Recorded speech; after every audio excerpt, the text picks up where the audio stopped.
Nagising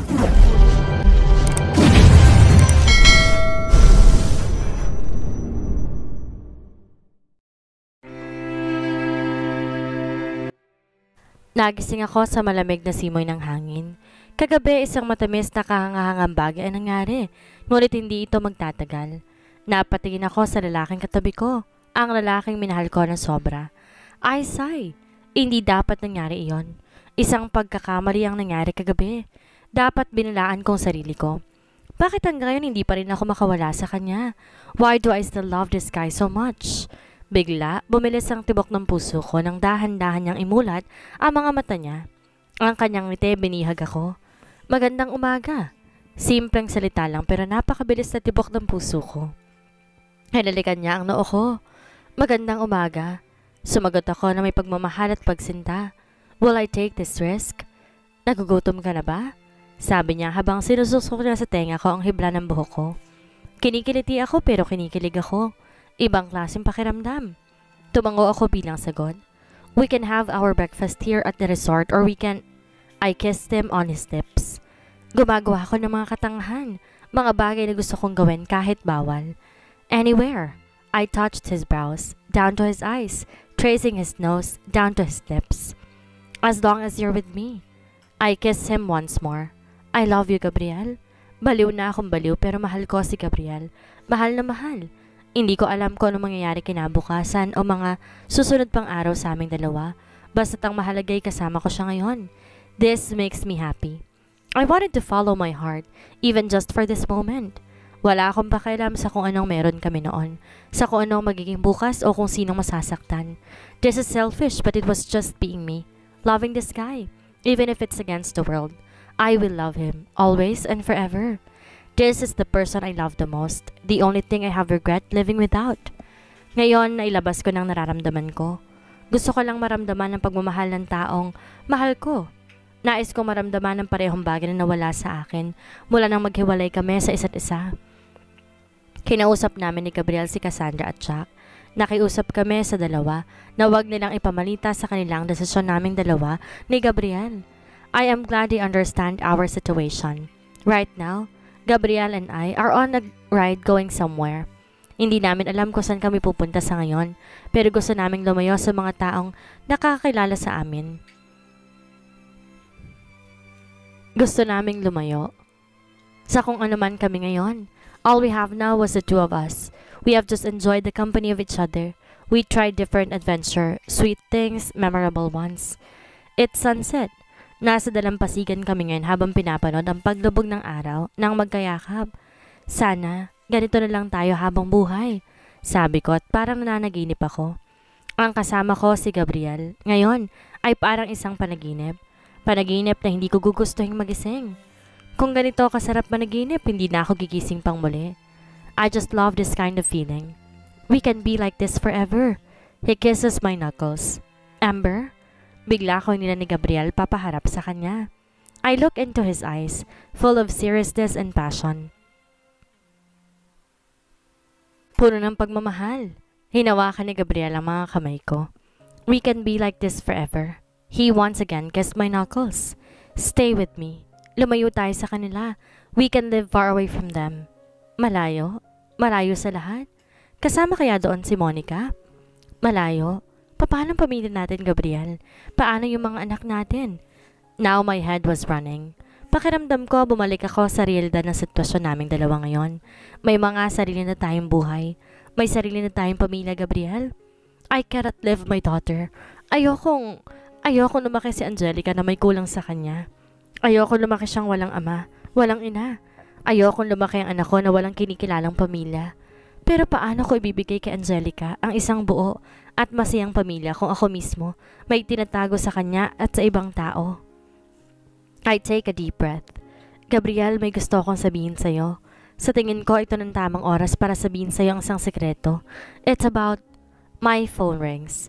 It was a call from home. Hello? Ma'am Amber, si Angelica po. Agad akong kinabahan sa tono pa lamang ng yaya ni Angelica. Hello, Manang. Bakit po? Ano pong nangyari kay Angelica? Hindi ko po alam, Ma'am Amber eh. Bigla na lang po siya nagsuka. Namumutla po siya kaya dinala po namin siya sa ospital. Hindi na po kasi namin alam ang gagawin. Ano? Sige po, babalik na ako ng Manila. Didiretso na po ako dyan. Tinawagan niyo rin po ba si Peter? Hindi pa po, Ma'am Amber. Kayo po agad ang tinawagan ko pagdating namin dito sa ospital. Sige, Manang. Paalis na po ako. Ako na rin ang tatawag kay Peter. Binaba ko na yung phone. I looked at Gabriel, who is so worried at me. Halos mangiyak na nga ako sa sobrang takot. Gabriel, let's go home. Tumulo na sa mga mata ko ang luha na kanina nagbabadya lamang. What happened? Nag-aalalang tanong ni Gabriel. Si Angelica. We immediately booked a flight. I've contacted Peter about what happened to Angelica. Paalis na raw siya at sasakay na lamang siya sa private plane para mapabilis. I felt so guilty right now leaving Angelica alone. I should have watched her. Pakiramdam ko napakasama kong ina dahil iniwan ko si Angelica. Gabriel make me feel alright as he holds my hand hanggang makaland ang eroplanong sinasakay namin sa NAIA. He made me feel secured. He never fails to tell me that everything will be alright. Agad ko nakitang yaya ni Angelica na nasa waiting area ng ER. Ma'am Amber! Tawag sa akin ng yaya ni Angelica habang naluluha. Ano nangyari sa anak ko, Manang? Nag-aalalang tanong ko. Hindi na mapigilan ng mga mata ko ang pagtulo ng mga luha na umagos. Natatakot ako sa kung ano nangyayari sa anak ko. She is the only thing that's mine right now. She is my angel, my life savior. The reason why I'm living right now. Hindi ko po alam, ma'am. Nung una po namumutla siya, tapos bigla na lang po siyang sumuka na sumuka hanggang dugo na po yung isuka niya. Tapos mataas din po yung lagnat niya. Yung braso at binti po niya manamamantal na para bang butlig. Halos maglupasay na ako sa sahig. Hindi ko na alam ang gagawin ko. Hindi ko alam kung ano nangyari sa anak ko. Lumabas na yung doktor pero wala pa ring balita hanggang makonfine na sa isang kwarto si Angelica. Ilang oras na siyang natutulog. Hawak-hawak ko lamang kamay ni Angelica habang hinihintay ko ang pagising niya. Pumasok yung doktor sa kwarto. Dok, kamusta na yung anak ko? Bakit wala pa rin po siyang mali hanggang ngayon? Mrs., may kakaibang sintomas ng dengue ang anak po ninyo. Mabilis pong bumababa ang bilang ng platelets niya. Kailangan po natin siyang sarinan ng dugo sa lalong madaling panahon. Ang problema lang po, kulang ang bag ng dugo na meron po tayo ngayon dito sa ospital para po sa type ng dugo ng anak ninyo. Napahagulhol na lamang ako.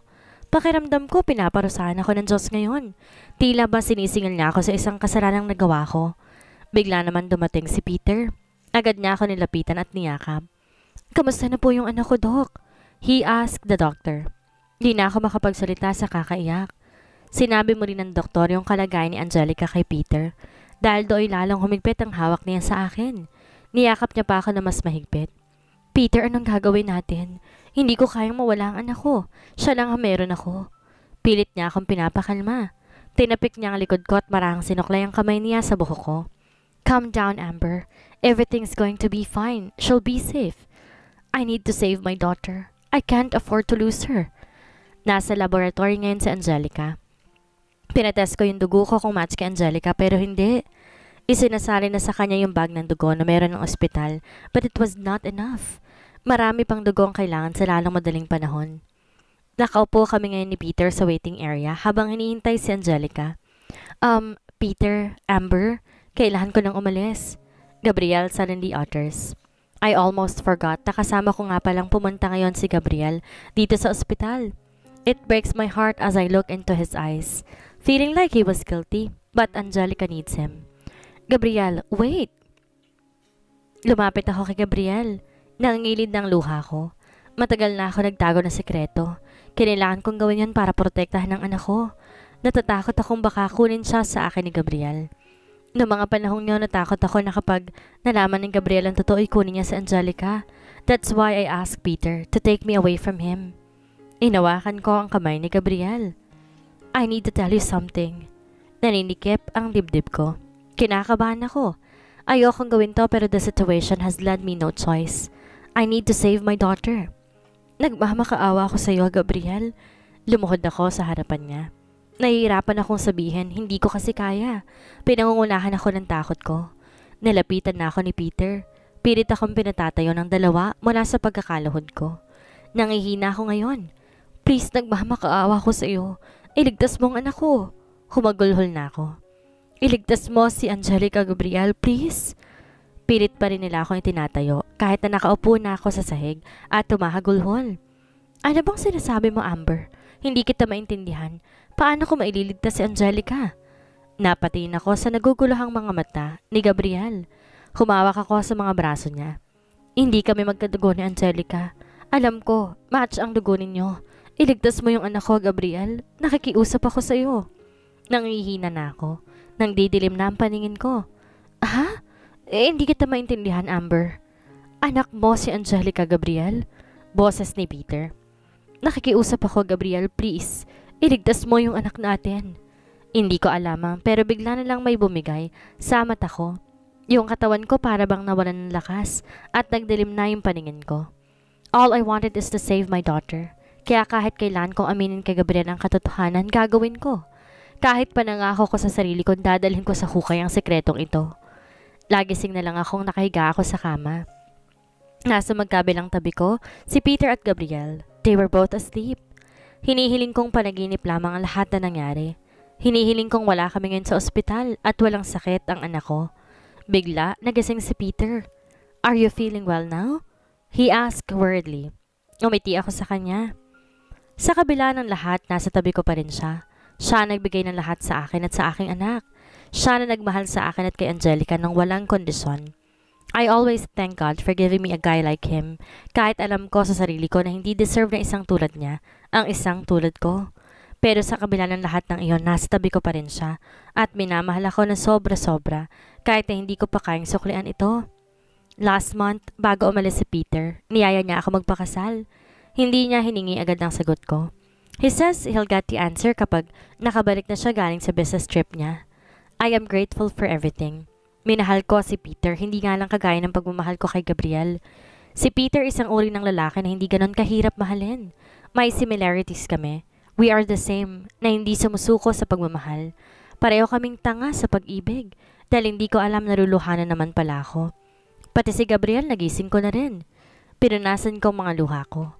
Amber, bakit ka umiiyak? Everything is going to be okay. Sabi ni Gabriel as he placed his hand on my head and combs my hair gently. I'm sorry, Gabriel. Hindi ko sinabi sa'yo kaagad.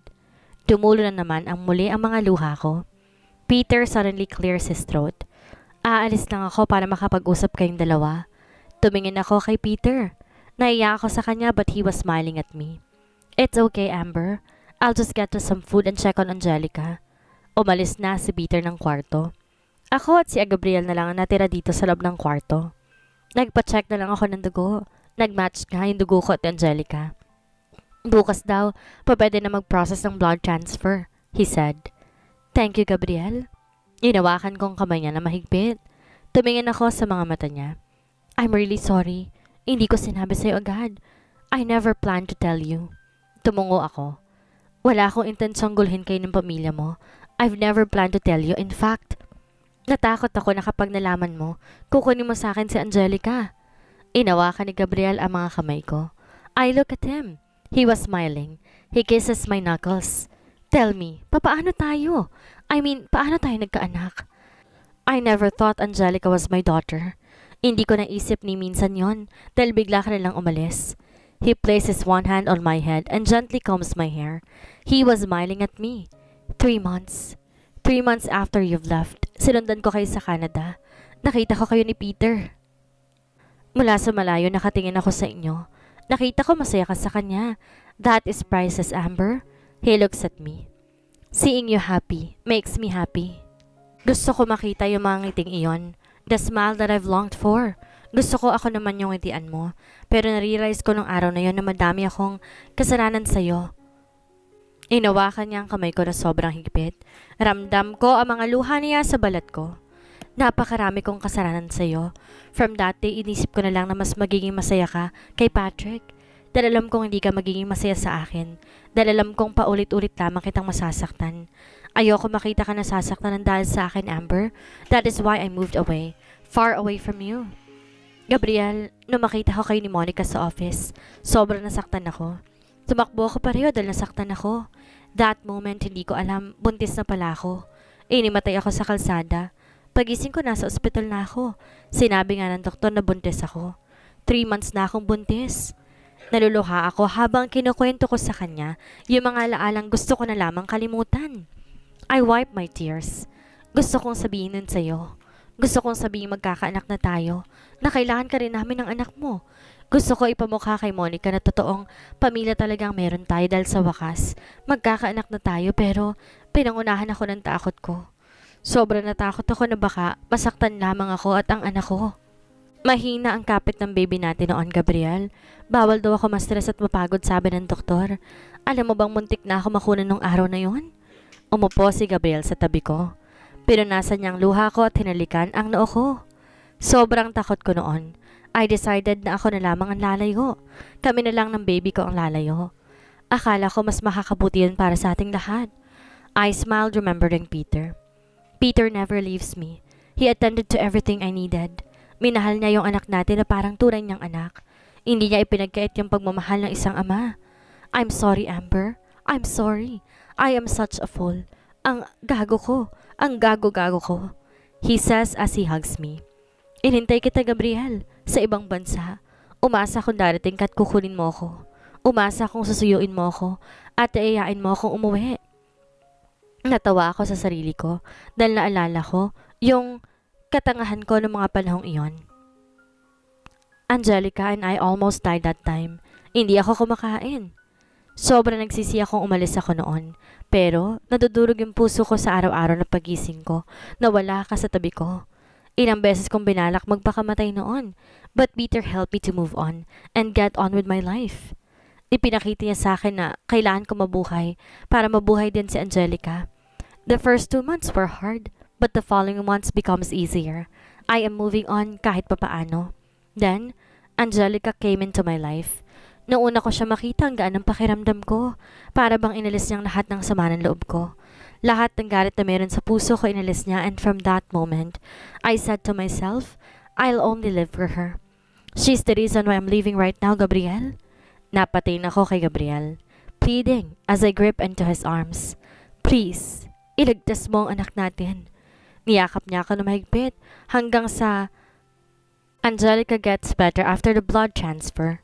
Hindi namin alam kung paano sasabihin kay Angelica na dalawa ang daddy niya. Hindi ko alam kung paano ko sasabihin sa anak ko na si Gabriel ay ang totoo niyang daddy. This situation has been very difficult for all of us. Pero kailangan malaman ni Angelica ang totoo. Hindi ko naman pwedeng ipagkait sa kanya yun. Ayokong paglaki niya isa ka pa niya malalaman at natatakot akong kamuhian niya pa ako. Napag-usapan na naming tatlo na uunti-untihin ang lahat para kay Angelica. Pinayagan kong basitahin ni Gabriel si Angelica at lumabas silang dalawa. Welcome home, my princess, ani Peter nang buksan ang pintuan ng bahay. Agad nang tumakbo si Angelica dahil excited dahil sa mga stuffed toys na nakaupo sa may sala. Pinaghandaan ni Peter ang pag-uwi ni Angelica. Nagtulong kami sa pagkabit ng banner na kaming dalawa mismo ang may gawa. Niyakap ni Angelica yung malaking puti na teddy bear. Mas malaki pa nga ito sa kanya eh. Inakbayan ako ni Peter. Idinantay ko naman siya sa braso. Pinagmamasdan lamang namin si Angelica na tuwang-tuwa sa mga stuffed toys. Parang walang sakit yung anak mo, sabi ko. Thank you, Mommy. Thank you, Daddy, she says as she ran towards us.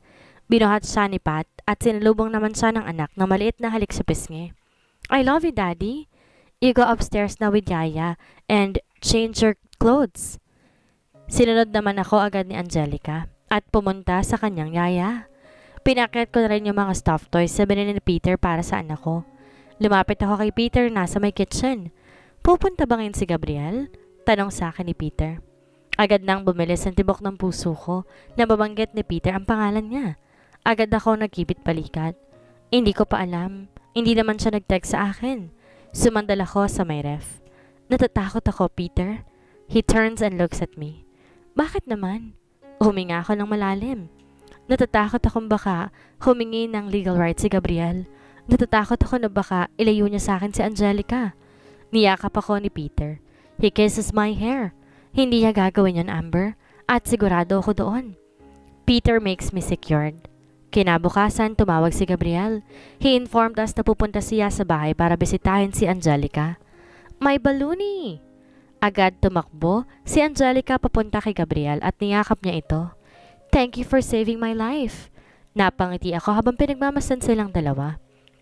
Biglang tumingin sa akin si Gabriel na parang di niya alam ang gagawin niya. I smiled at him telling that it's okay to get in touch with our daughter. Binuhat ni Gabriel si Angelica. I bought this for you. Inangat ni Gabriel yung basket na puno ng prutas at may teddy bear pa ito sa loob. Do you like fruits? Nahihiyang tumango si Angelica habang buhat pa rin siya ni Gabriel. Lumapit naman ako at inabot ang dalang prutas si Gabriel. Nagabala ka pa, Gabriel. Maraming salamat dito. I smiled. Binigay ko sa kasambahay ang dala ni Gabriel. Mr. Balloony, let's play outside. Itinuro ni Angelica ang garden. You can be my doctor for the day and I will be your nurse. Matamis niyang sabi sa daddy niya. It breaks my heart seeing Angelica and Gabriel. My daughter seems to be fond of his real father. Sana lang tanggapin niyang lahat. Ang bata pa niya para ipaintindi sa kanya magulong buhay ng mga magulang niya. Mommy, let's play. Hinila rin ako ni Angelica palabas ng bahay. Nakalatag sa blanket ang doctor toys niya. Katabi namin ang maliit na playhouse niya. She wears her gown at lumapit sa akin. Mommy, today you will be the nurse and Mr. Balloony will be the doctor and I'm going to be your patient together with my friends. Pakilala niya sa mga karakter namin at sa mga stuffed toys niya. Doctor, I am sick. Please treat me and don't make trick. She chants the rhymes. What's your illness that we need to cure, young lady? Game na makipaglaro si Gabriel sa anak. We played the whole day. It was fun. Hindi ko naisip na magiging buo kami. Nahiya tuloy ako kay Pat dahil dito pa mismo kami sa pagmamayari niyang bahay.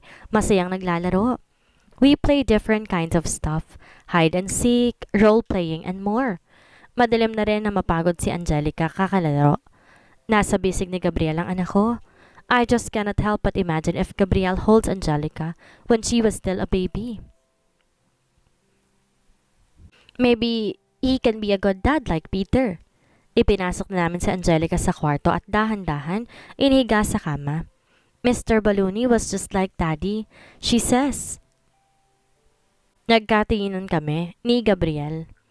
Agad ko yung binawit umupo sa gilid ng kama ni Angelica. Why did you say so, honey? Because he used to play with us, Mommy. Inalikan ko siya sa doon niya. Gusto kong bumalik sa theme park na yon. Can I go there, Mr. Balloony? Napatingin ako kay Gabriel. He smiles as he sits beside me. Siyempre, pwede kang pumunta at bisitahin ang dream park anytime you want. Humagikik si Angelica. Salamat, Mr. Balloony. Pwede mo ba akong basahan ng story? Binasahan naman si Angelica ng kwento just like what Peter and I always do. Nakatulog na si Angelica habang nakasandal siya kay Gabriel. Marahan niyang sinusukla yung buhok ng aking anak habang sinusuri niya ang kanyang itsura. Yung mga mata niya, sa akin yon, at pati kilay niya. Ngayon ko lang napansin magkamukha pala kami ni Angelica. She was just like me, he says with sparks in his eyes, being amazed of what he is witnessing right now. Hindi kaya, ako kaya ang kamukha ni Angelica. We both laughed. Para kasi kaming mga teenager na may pinagtatalo ng maliit na bagay. Few more minutes, umalis na rin kami sa kwarto ni Angelica at bumaba na sa sala. Dito ka kumain. Naghanda ako ng curry. Paanyaya ko pa sa kanya. Hindi na. Nakakaabala na yata ako sa inyo ni Peter. He says, I insist, Gabriel. I gave my effort to make the chicken curry. Pagtatampo ko. Besides, baka hindi umuwi ngayon si Pat. May flight daw siya na madaling araw papuntang Taiwan. He's at the office doing some paperworks. I explained. Hindi na rin tumanggi pa si Gabriel at sumama na sa akin sa hapagkainan. It felt so awkward while eating with him. Magkatapat kaming dalawa. Habang kumakain, it is casual yet it's also like a formal dinner. Feeling like we're having some negotiation. Biglang tumikim si Gabriel kaya't napatingin ako sa kanya. Salamat sa pagpayag na makita ko si Angelica. It means so much to me, Amber. I can feel his sincerity yet it makes me uneasy because of our circumstances. I cleared my throat at lumagok ng tubig. Karapatan mo yon kay Angelica, Gabriel? I smiled at him. Huminga ako ng malalim. Can I ask you something, Gabriel? Ano yun? Hindi ka naman magpa-file ng case sa custody kay Angelica, right? Kinakabahan ako sa magiging sagot ni Gabriel. Natatakot akong kunin niya sa akin ang anak ko. Nilagay ni Gabriel ang kutsara tinidor sa mesa at seryoso siyang nakatingin sa akin. Kinakabahan ako sa sasabihin niya, but I take a swig. Hindi ko yun magagawa, Amber. Gumagaan ang pakiramdam ko. Ang hinihingi ko lang, magkaroon ako ng time para kay Angelica. Gusto ko lang makasama si Angelica. Parang may sasabihin pa siya, pero tumigil na siya at gumiti sa akin. Pwede ko bang isama si Angelica sa Dream Park? Of course. Hindi naman masamang ipasyal mo ang anak natin. It feels so awkward. Would you mind if I ask you? Medyo nag-alangan kong ipahayag yung tanong ko, but he gives me a look saying yes. Sinabi mo na ba yung situation natin kay Monica? What about J. Mark? The more I am concerned with what we are dealing right now is J. Mark. This can change his view on his dad or even worse or something. I don't care what wild Monica will feel. She is the reason of all that is happening right now. Bigla, nagbago ang reaksyon ni Gabriel. He seems to be very sad. I just looked at him puzzled, waiting for him to talk. J. Mark? Nakatango siya na para bang nasa ilalim ang kausap niya. Then a few seconds, tumingin siya ng diretso sa mga mata ko. J. Mark is not my son. Nagulat ako sa sinabi ni Gabriel. Nahalos mailagay ko mga kamay ko sa bibig ko. Nakita ko ang mapait ng ngiti sa mga labi ni Gabriel. He shrugs. I don't know. Nagkaroon pala sila ng affair ni Skater before when we are still together. Nanlumo ang mukha ni Gabriel. Pinataw niya ang kanyang mga kamay sa kanyang ulo na mukhang frustrated at devastated. Hindi ko alam. Hindi ko alam na matagal na pala ako naloloko. Nadurog ang puso ko. Mahal ko pa rin siya. Unconsciously, naglakad ako papunta sa kanya. Nakatingin ako sa kanya na nakakaawa. Naluha ako at niyakap ko siya mula sa likod. Niyakap ko siya na napakahigpit. Nanginginig ako ngayon sa galit. Nanginginig ako sa sobrang galit ko kay Monica. Walang kapatawaran lahat ng kasalanan niya sa akin, sa amin ni Gabriel. It has been 3 weeks after Angelica went out of the hospital. Gabriel often visits Angelica and they really had a good time. Unti-unti nagiging close na sila. It is a good progress para hindi na ako mahirapan pang i-explain sa kanya ang mga bagay na mahirap intindihin na isang batang walang kamuwang-muwang na katulad niya. Mr. Balloony! Agad tumakbo si Angelica kay Gabriel na makita niya ito. Peter, Angelica, and I are having afternoon snacks when Gabriel came. Binuhat niya si Angelica at binigyan ng isang kahon na naka-gift wrap. What's this, Mr. Balloony? It's too big. Curious na tanong niya pa. This is for me? Gabriel just nod. Angelica suddenly giggled with happiness. Thank you, Mr. Balloony. Ibinaba ni Gabriel si Angelica nang makarating sila sa kinauupuan namin ni Peter. Sinenyasan ni Peter yung katulong na ikuha ng makakain at mainom si Gabriel. Umupo sa katabing upuan si Peter, si Gabriel, habang nasa gitna nila si Angelica, hawak-hawak yung box na bigay ni Gabriel. Nasa harap ako ng dalawang lalaking ito. Angelica was really puzzled to open the box. Pwede mong buksan, sabi ni Gabriel at automatic na tumitingin sa kanya ang anak ko na kinikilig. Tuwang-tuwa si Angelica na buksan ang kanyang regalo. Mukhang tuwang-tuwa siya na makita niya ang nasa loob. Isang magandang manika. Ang ganda niya! Salamat, Mr. Balloony.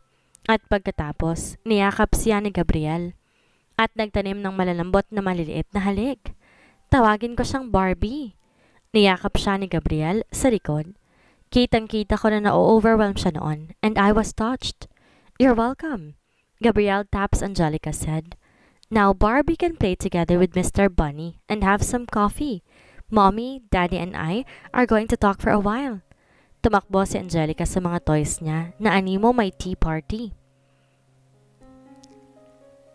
Napatingin naman ako kay Gabriel. He looks so serious. I need to tell something important sa inyong dalawa. I paid attention to what he was about to say. I leave Monica. Iniwan na namin ni J-Mark si Monica. Bigla ako nakaramdam ng takot sa sinabi ni Gabriel. What? That was the only word that Peter utters. Sinabi ko kay Peter yung nangyari na hindi pala totoong anak ni Gabriel si J-Mark at si Skater. Kay Peter yung nangyari. Doon ko unang sinabi. I was a jerk. J-Mark had spoken. Matagal na palang sinasaktan ni Monica si J-Mark.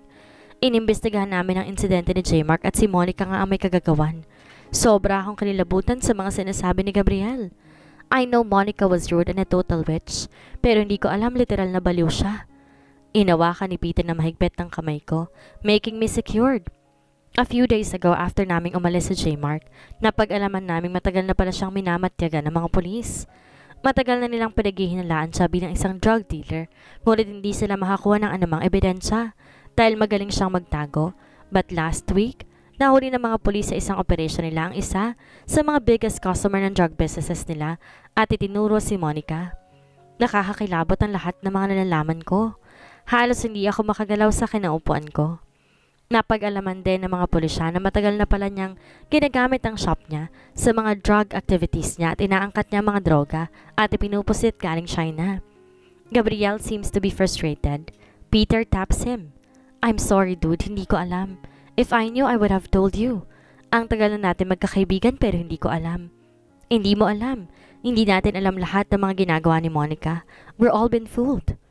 How's J-Mark? I ask. He is with Skater.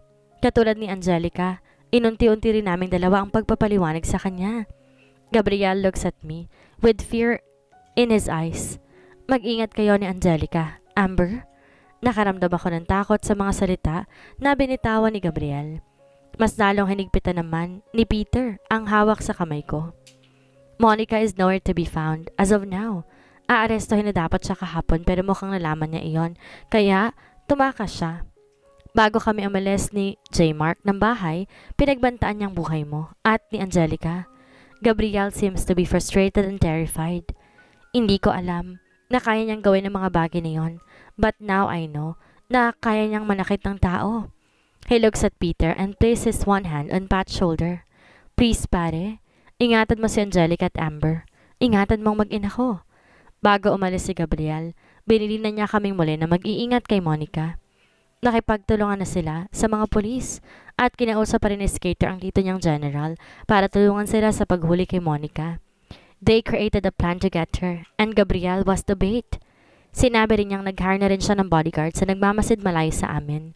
Gabi na pero hindi pa rin lubos na mawala sa isip ko yung mga sinabi ni Gabriel tungkol kay Monica. Nakahiga kami ngayon ni Peter sa kama. Marahan niyang sinusuklay ang buhok ko habang ang ulo ko ay nakapatong sa dibdib niya. Iniisip ko pa rin ang sinabi ni Gabriel sa amin. It really bothered me. Natatakot ako para sa anak ko. Kung totoo man ang bandang iyon ni Monica, I am scared, I said out of the blue. I look at Peter. Natatakot akong saktan ni Monica si Angelica. Ngumiti si Peter sa akin. He kissed my forehead and made me secured and hugs me tighter. Huwag ka matakot. I am going to protect you and Angelica. Tapos, may kung ano sa loob ko na nakokonsensya. Naalala ko pa yung gabi ng kasal ni Jack at ni Cassandra. Gabriel and I haven't talked about it since then, and I haven't and would never tell Pat about it. I know I'm being unfaithful to Peter. I hate myself for it. Nalilito ako ngayon. I still cannot decide on how I am going to put a solution to this problem. Gusto kong iwasan si Gabriel. Gusto kong lumayo pero hindi ko na magawa. Ngayon, lalo na ngayong hindi ko kaya ipagkait sa kanilang dalawa ni Angelica ang pagkakataong makilalang isa't isa. Ngayon ang hihinayang ako sa mga desisyong ginawa ko noon. Kung di sana ako umalis at iniwan si Gabriel, hindi mangyayari ang mga bagay na to. Kung hindi ko sana sinuko si Gabriel, kung hindi sana ako bumitiw at sumuko, hindi magiging komplikado ang lahat. I was on my way sa school para sunduin si Angelica. Nang biglang mag-ring yung phone ko. Ano number yung nakaregister sa phone ko? Seriyot ko yung tawag. Hello? Kung ayaw mong mapahamak ang anak mo, pumunta ka na sa lumang bahay ninyo ni Gabriel. Kasama ko ngayon ang anak ninyo. Pumunta ka dito kung ayaw mong siyang masaktan. Bumilis ang tibok ng puso ko sa kaba at takot. Halos manginig ang buong katawan ko at tila ng lambot ang buto ko. Tinabi ko agad ang sasakyan ko sa kalsada. Monica, please, huwag mong sasaktan ang anak ko, maawa ka. Pupunta na ako dyan, please. She hangs up. Nangilid ang mga luha ko at pinaharurot ko ang sasakyan papunta sa lumang bahay namin nila Gabriel. Nasa may gate na ako. Pilit kong kinakalampag ang gate. Monica, please. Nandito na ako. Huwag mong saktan ang anak ko. Nakikiusap ako sa'yo. Suddenly, my phone rings. It was Gabriel. Amber, nasan ka na? I'm with Angelica right now at school. Kanina ka pa namin hinihintay. Nanginginig ako. Hi there, Amber. Napalingon ako sa nagsalita. It was Monica wearing a scarf covering her head and a sunglass. Nakatutok ang baril sa akin. Miss me? Ano ang mangyayari kay Amber? Ngayong kaharap niya ang babaeng malaki ang galit sa kanya. Makaligtas kaya siya kay Monica? Yan ang ating aalamin sa susunod nating kabanata.